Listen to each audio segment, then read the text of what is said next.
So hello everyone. So in this video, we'll discuss about DNA replication in eukaryotes. DNA replication in eukaryotes.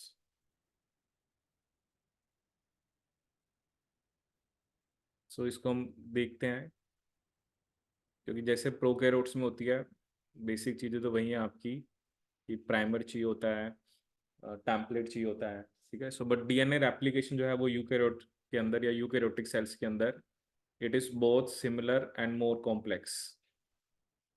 Is both similar and more complex and more complex. ठीक है, तो चलिए हम कुछ points लिखते हैं related to replication in eukaryotes. So जैसे आपका फर्स्ट पॉइंट है, जैसे हम यहाँ पर बात करेंगे ईस्ट के, ईस्ट जो कि आपका यूकैरियोटिक सेल होता है, east has defined east has defined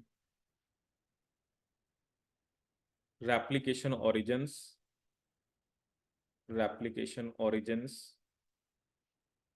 called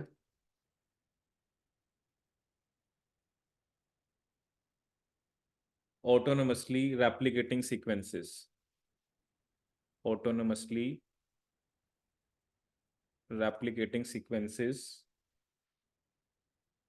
or replicators.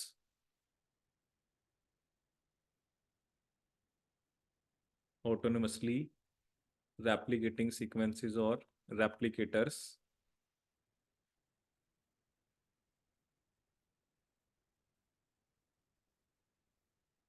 which are approximately 150 base pair.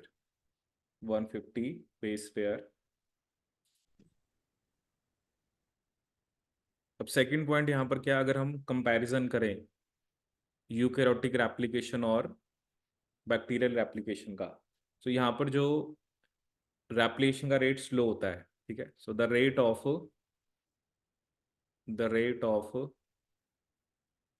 movement of the rate of movement of the replication fork, the rate of the movement of the replication fork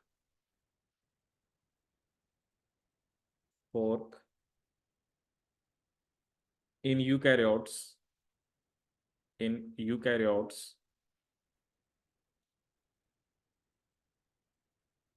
is approximately 50 nucleotides per second.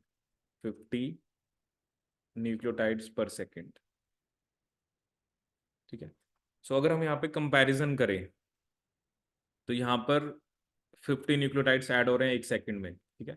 लेकिन अगर हम बात करें जो prokaryotes थे, prokaryotes में कितने add हो रहे थे आपके 1000 न्यूक्लियोटाइड्स पर सेकेंड। कितने ऐड हो रहे थे आपके 1000 न्यूक्लियोटाइड्स पर सेकेंड। तो आप देख सकते हो कि जो रेट ऑफ मूवमेंट है रेप्लिकेशन फोर्क का वो 1/20th है, ठीक है। दैट ऑब्जर्व्ड इन इक्वलाई, कि जो बेसिकली रेट है, the rate of movement the rate of movement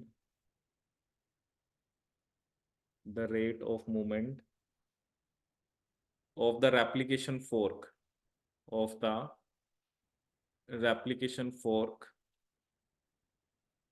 in eukaryotes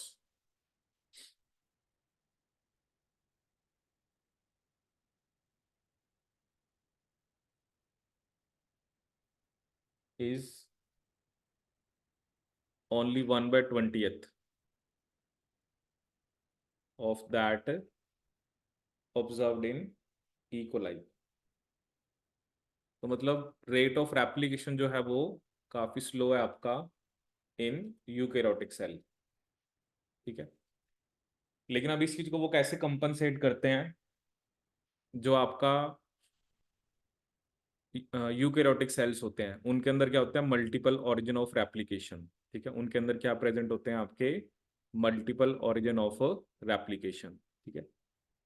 जैसे प्रोकैरियोट्स में तो हमने कहा था सिर्फ एक ही ऑरिजिन ऑफ रेप्लिकेशन होता है, बट यूकैरियोट्स में क्या होते हैं आपके मल्टीपल ऑरिजिन ऑफ रेप्लिकेशन, क्या होते हैं multiple origin of replication. Eukaryotes में क्या होते हैं आपके multiple origin of replication.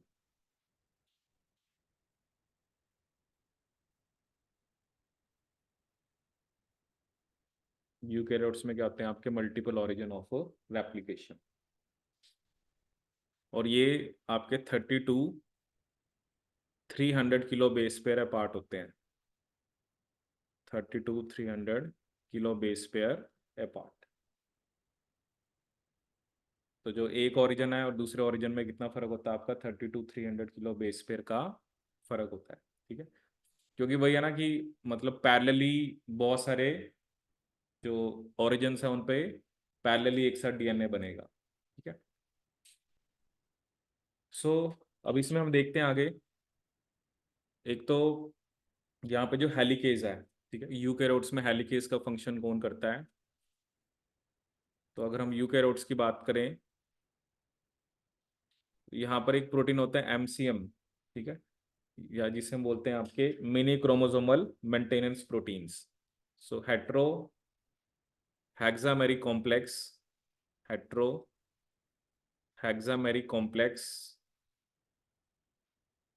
Of mini chromosome maintenance proteins, mini chromosome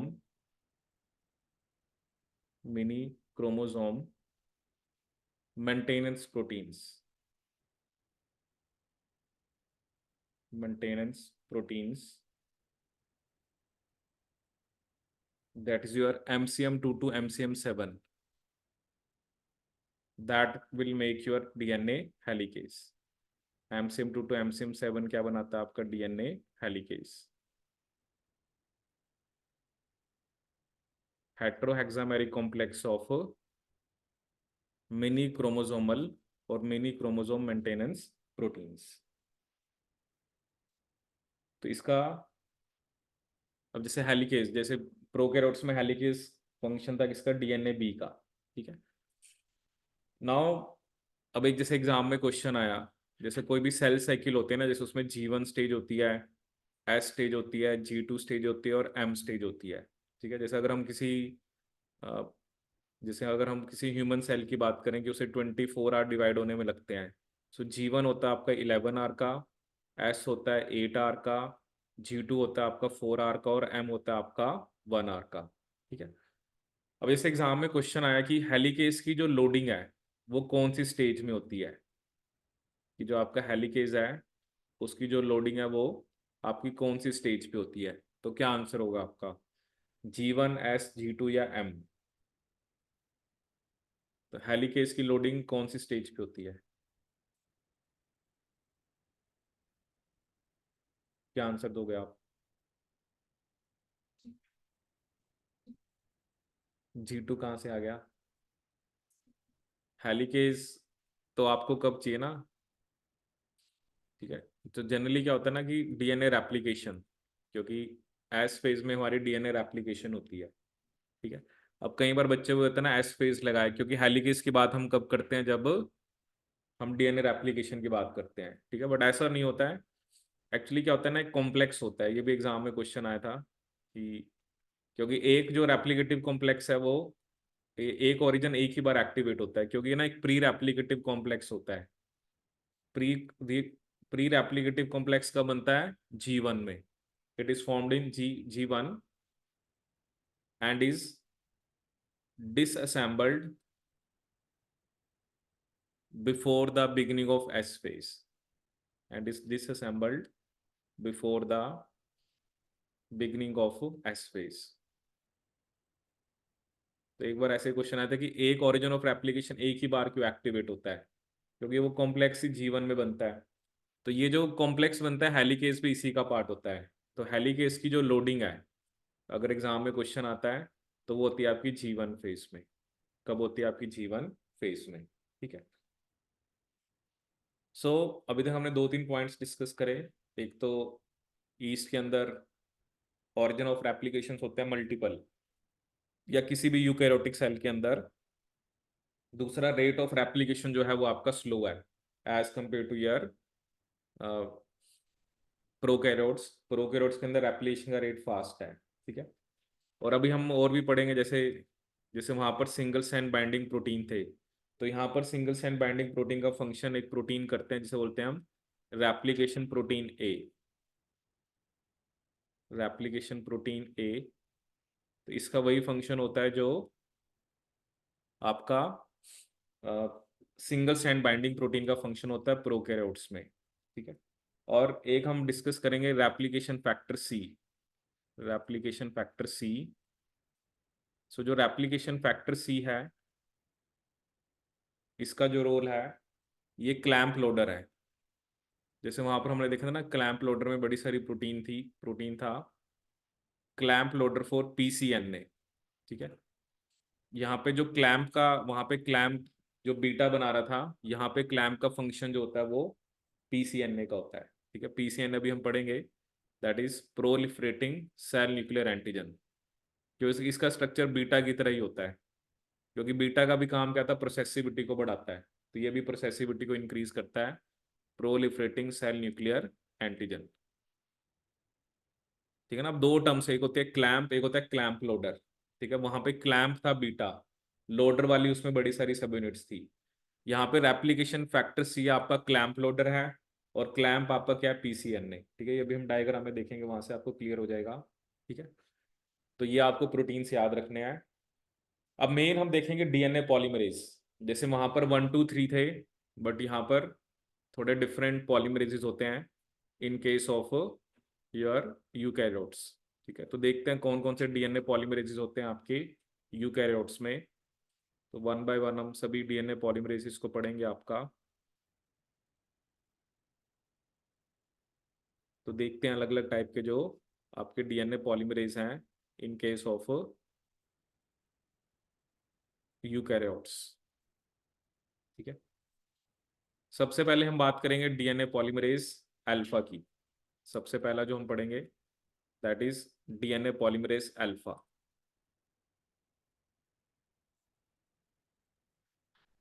DNA polymerase alpha,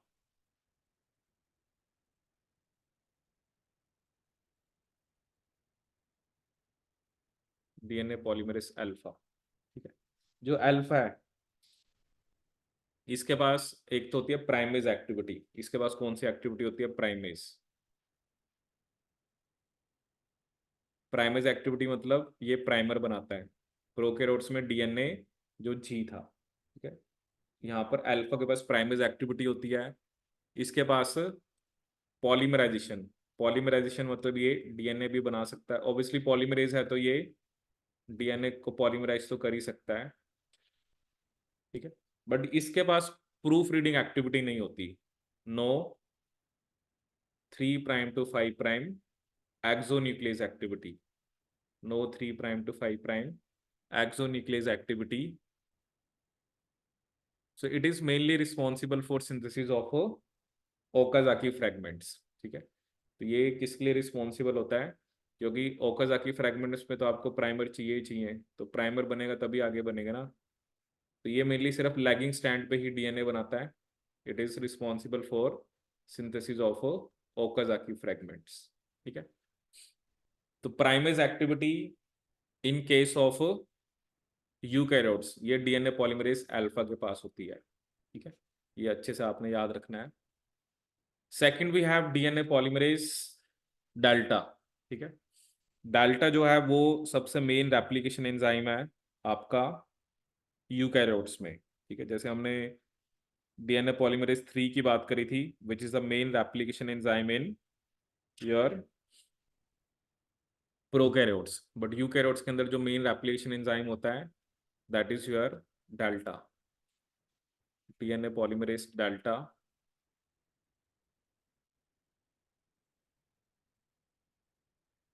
क्योंकि ये अगर हम इसकी बात करें, सो इट इज एसोसिएटेड विद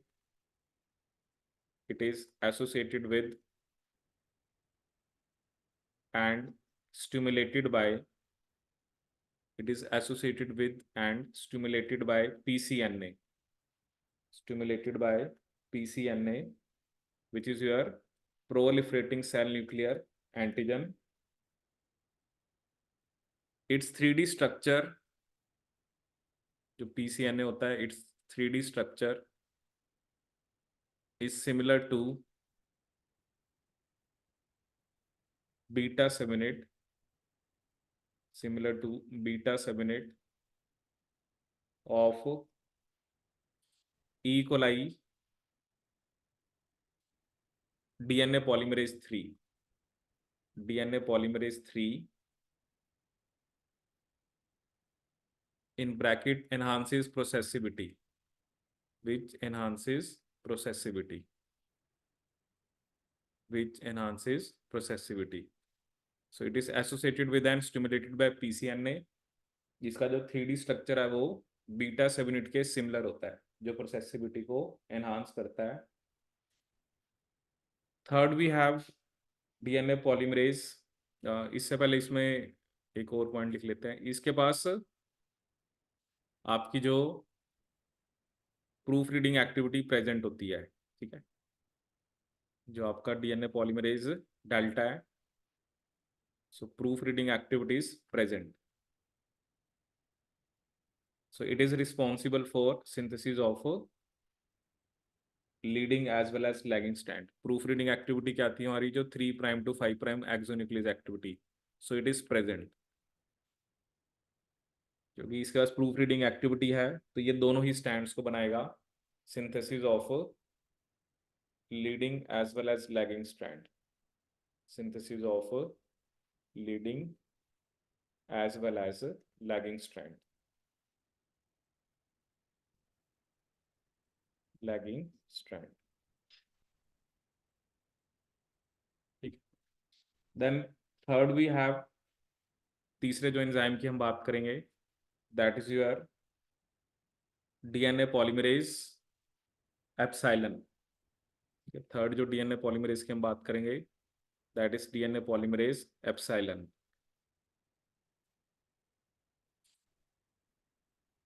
तो जो डीएनए पॉलीमरेज आपका एप्सिलॉन होता है, ठीक है, तो इसका एक तो रोल होता है डीएनए रिपेयर में. ठीक है, इसका कहाँ कहाँ पे रोल होता है, एक तो डीएनए रिपेयर में, DNA polymerase epsilon.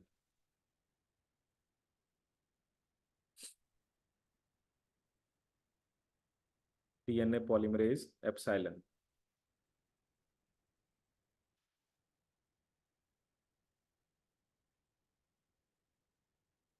DNA polymerase epsilon. So एक इसका रोल है डीएनए रिपेयर में, and it has a role analogous, it has a role analogous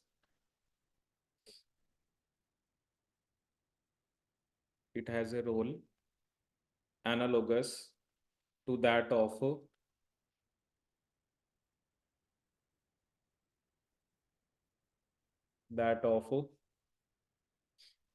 DNA polymerase 1.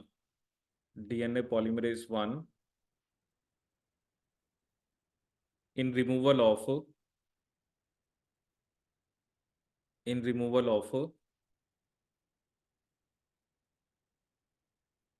RNA primers, in removal of RNA primers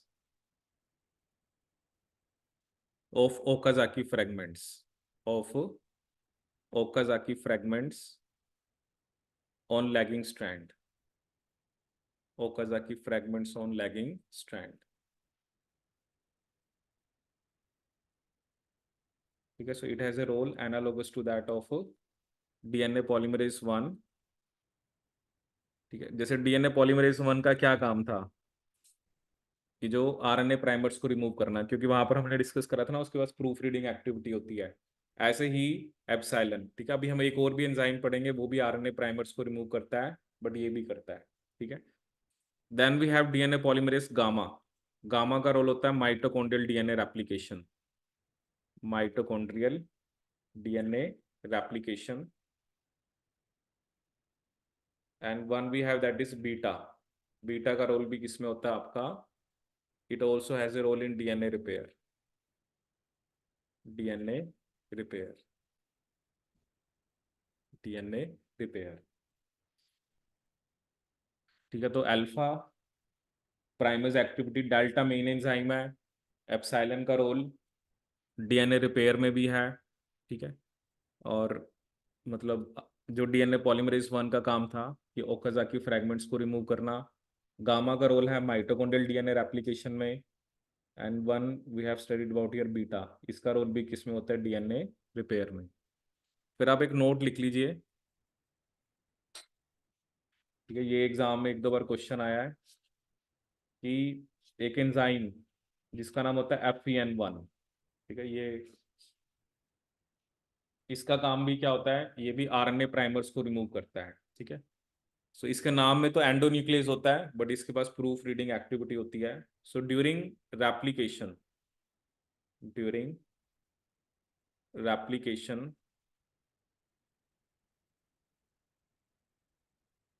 RNA primer